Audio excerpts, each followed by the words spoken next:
Hello, YouTubers, friends, compatriots, bootlickers, shills, desolators, peasants, vassals.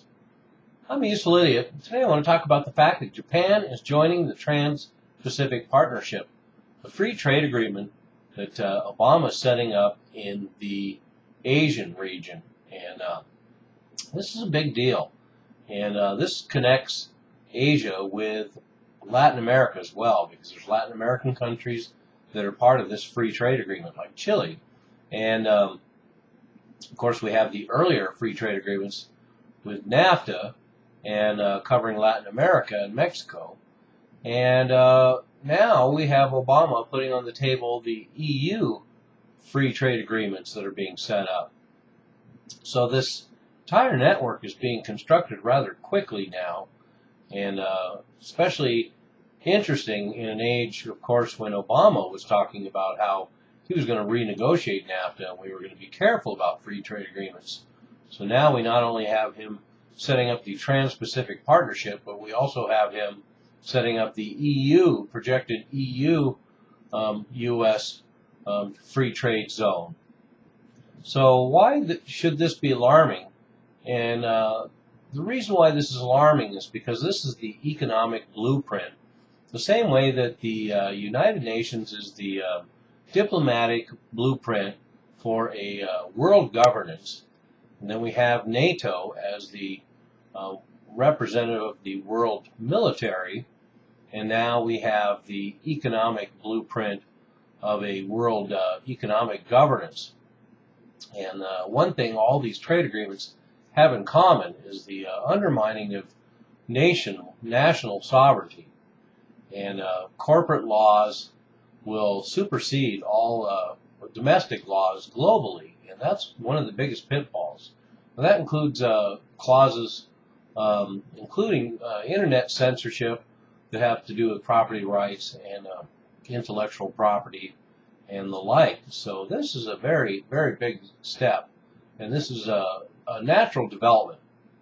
This is how a world order would be set up, because it has to be set up on different levels and kind of be inconspicuous, although it's hardly inconspicuous anymore.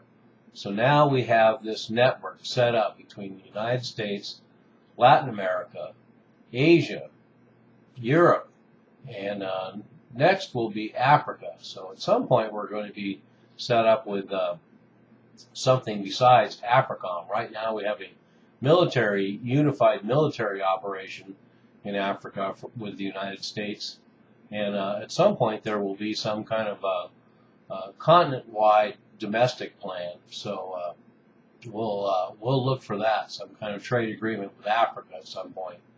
But that'll be further on down the road. There's a long way to go on the continent of Africa, but it is an important new developing market, so it will be on the radar. So anyway, I just wanted to bring that up. These are two big steps. So Japan completes, as predicted, the Trans-Pacific Partnership. It makes it even more formidable, certainly having the United States and Japan both in that free trade agreement, world's first and second biggest economic powers. And then you have the free trade agreements being announced by Obama to be set up between the EU and the U.S. And of course that's a lot further on down the road, and we'll see what happens, because there's going to be some changes in the Eurozone ahead. It would certainly appear, and at some point I will do my promised follow-up on what is going on in the Eurozone right now. So there you have it. Free trade agreements abound.